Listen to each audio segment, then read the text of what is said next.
our masters talk about thinking. They say that we do not think rightly, or they normally say that one master used to say that we do not know how to think. Why?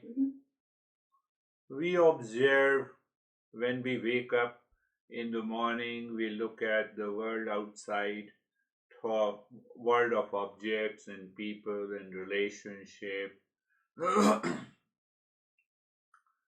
And then what happens, whatever is my habit of thinking, including the impulsive, what are the storehouse in the mind, they return and they project itself while thinking. My opinion, my suggestion, my understanding, my reaction, my blame, my complaint, they all come into the way of thinking. Oh, I like this. No, I don't like this. I hate this. So, our way of thinking is guided and dictated by the past impressions that we already have in our mind. So when I'm busy, then I take a cursory look and then I pass on the remarks, and that is why. So our thinking is basically guided by all the past impressions, impulsive, habitual, based on our preferences. That is how we think. Like the John. Now, what will happen? What will happen if the Republican comes to power? Nothing is going to happen. Why you are scared? You are not going to be the president. You are not going to be the president. The other day he was saying, the wind outside disturbed my meditation. So previously the fire station was disturbing me, and now the wind. The next day something else. So our thinking is guided by and influenced and dictated by our past impressions. So our master says they use the three words. There is the vasana, there is known as sanskar, and there is a known as karmashaya. There is a storehouse, warehouse of the mind, where all these thoughts, feeling, reaction, experiences, emotions are accumulated every day. Even, I wake up in the morning, I didn't look at the wall, but impression of this wall is already stored in the mind. Even the science says this. Then I'm looking at the horror film, all those impressions are already stored there. So that is a warehouse. And in that warehouse, we have tendencies are accumulated. These tendencies are known as the vasana. And these vasanas are of two types, good and bad. Good vasanas and bad vasanas. Good impressions and bad impressions. So good impression says, okay, let me attend the session. Bad impression say, oh, it's the morning again, let me have a beer. Because I depend on something outside. Oh, let me have a cup of tea. So negative impressions are already there, and the positive impressions are there. So those impressions, when I wake up, takes the form of an ego mind. I thought. You look at the clarity, the way we understand these stuff. Oh, I have a headache, I say in the morning. So headache, I know I have an experience of the headache in the past. It's a negative impression, it is a negative thought, and then I attached that headache with the I thought I have an headache. I'm not feeling good. No, I have a mood swing. Look at it, the way the clarity we have. Oh, this thought has come. This thought, let me explore this thought. If you explore it, you can find that that impression is already lying in the warehouse of the mind. It is already present in the warehouse of the mind. So the morning when we start our day, we start thinking with reference to those past impressions, with reference to an I thought, with reference to an I thought. Now, once we understand this, that I say I have a mood swing, I don't feel good, I haven't, I have, I thought. If you go little deeper and examine this I thought, for example, the I have headache. Very good. So now I continue with the false notion I do not have a headache, my body, the head, has some problem. If I have a headache, it means I am head. And so I am headache. So I identify myself with the body, and then I use all these thinking. And the more I keep on thinking like this, I have a strong identification with the body, and the strong identification with the body ultimately results into fear, anxiety, duality, conflict. I thought refers to I am the body mind complex. I am rich, I am poor, I am stressed, I am happy, I am unhappy. I have been talking about this. I married to be happy and I divorced to be happy. Now, this, think of it. One gets married, so one is a husband. Now ask the question, when he divorced, does he continue to remain husband? No. So where the husband in that man has gone?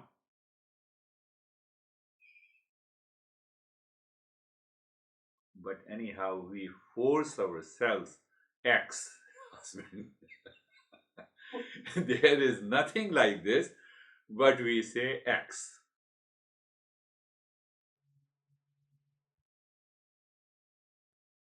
Now the wife got remarried. Now we have to see the women got remarried.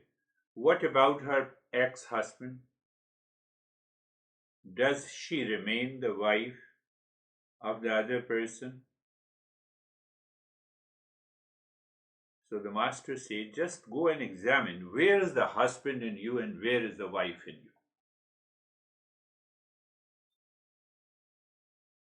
That wife, husband, son, daughter exist in the mind with reference to the I thought. Otherwise, there is nothing. There is nothing like son, father, husband, man, women. It lives in my mind. It lives in my mind with some emotions, with some feeling that I have to project. When I meet my son, I have to project. When I meet my wife, I have to project. That projection is in the mind, and that is what the I mind. Now see, there is another problem, another interesting thing. There is no problem between man and women. There is always a problem between husband and a wife. That does not exist. The husband as such or wife as such in a man and a woman do not exist. And we have problems with the husband and the wife. We don't have a problem with the man and women. Because a third person says, oh, look at this man is so good. Why she is criticizing her husband? I have met him, I lived with him. I have seen his behavior.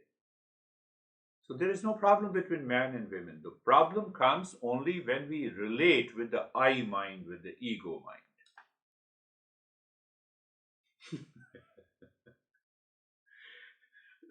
It's a matter of thinking and contemplation and reflection. So we started. So the way after the wrong thinking, this I mind takes a very strong shape with a strong impression, and that is how I start living, and that causes me the anxiety, duality, conflict. So, Master says you have to find out what is the real I, where is the real I, and where is the false I. The false I, body mind complex, it starts with an I thought, and the I thought takes its all the impressions from the warehouse, and based on that, it continues to live.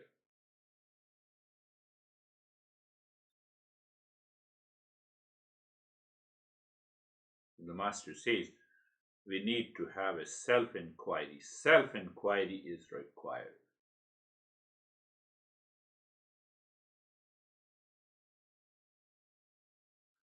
So the real I and the false I can be separated in the knowledge, in my head, in the intellect.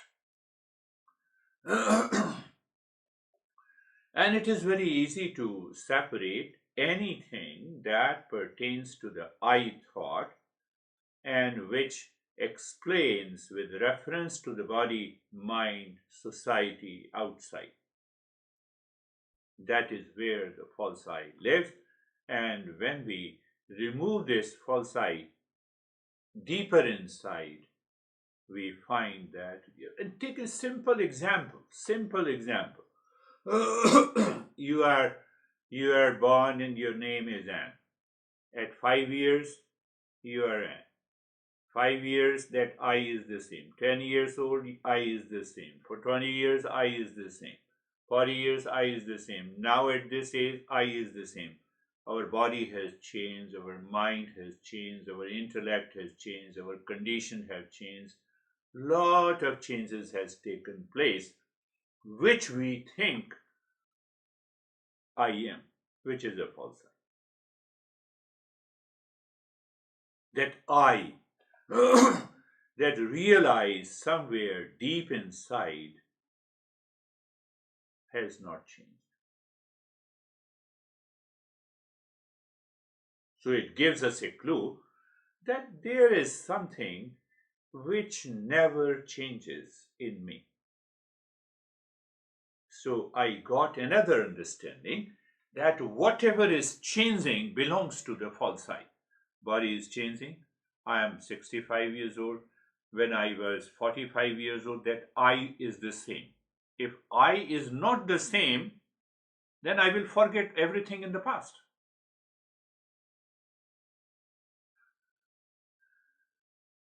Say, for example, yesterday there was a different I, means I am, and today is a different I am. Ah, so I don't know my name. I don't know all about my whereabouts. So that I remain the same throughout the journey of the body and the mind.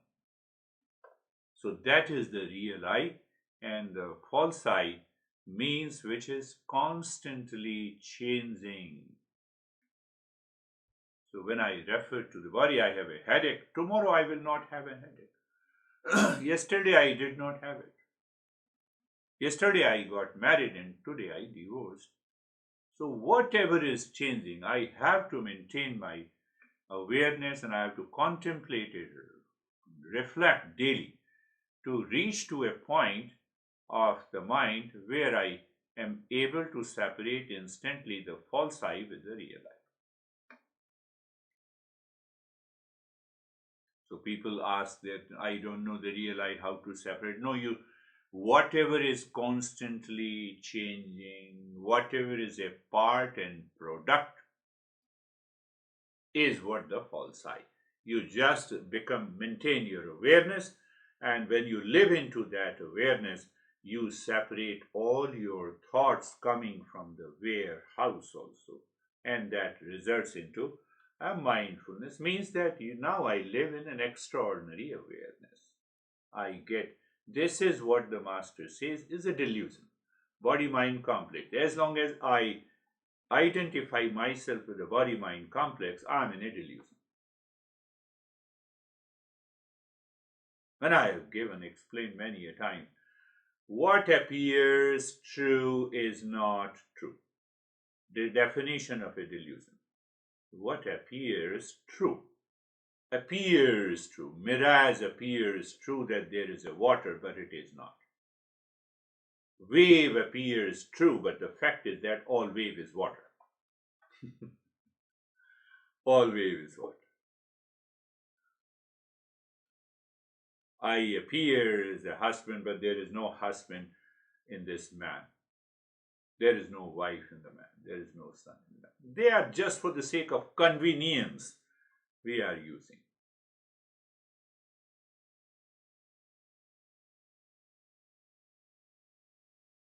So when we, instead of a delusion, we live in the discernment and dispassion.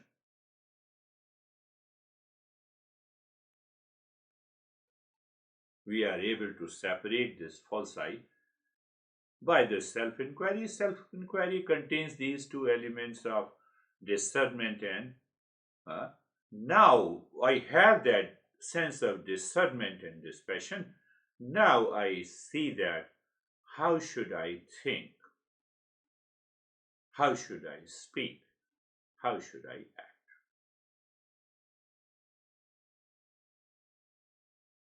So when the master says, I do not think rightly, means that what it means that I pick up a thought and impression from the warehouse and I use as it is.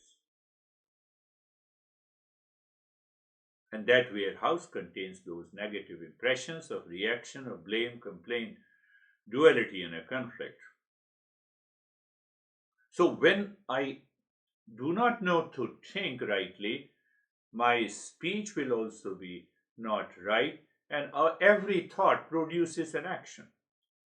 No, I don't like you, I hate you. Now this particular thought is already expressed, and now it is going to take the shape of an action. You loved me 10 years ago when we got married. Now you don't love me. Do I know what the love is? The master says, I have to inquire. The self-inquiry is the right way. First, we have to contemplate. And once you start inquiring, you will find that these principles will start coming into your mind. They will reveal by themselves.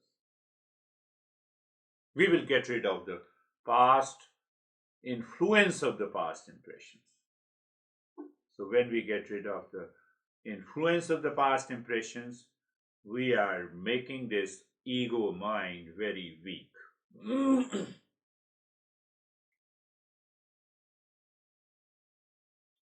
And this ego mind exists due to our nature, habit, reactions, delusion. So the mind becomes totally free from those negative influences.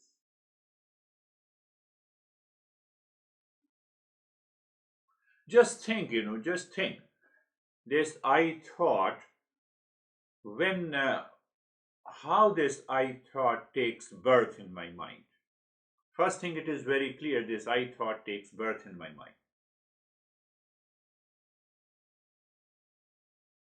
And it is easy to understand that this I thought takes birth with reference to some past impressions, notions, ideas, habits, impressions, emotions.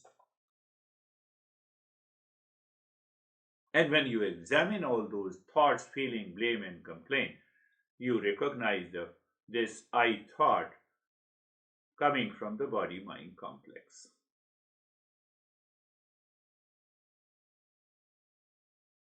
And that is what the journey of the Eastern wisdom is. So now see that when one is absorbed into a deeper state of meditation, one recognizes, realizes, and experiences that there is something that is permanent as compared to impermanent ego mind, which is unchanging as compared to the changing. Everything is changing: body, mind, intellect, thought, feeling, emotions. And if we continue to settle into a deeper state of meditation, we also recognize that the source of happiness is coming from the real I. It has nothing to do with false I.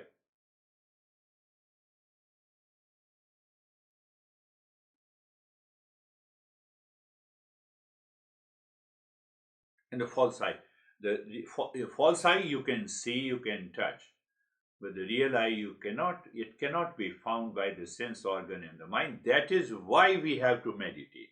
We have to withdraw the mind inside, reach to that state of emptiness so that the mind can be transcended.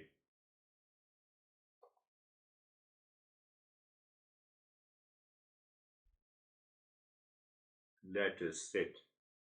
Let us get ready for a brief meditation session.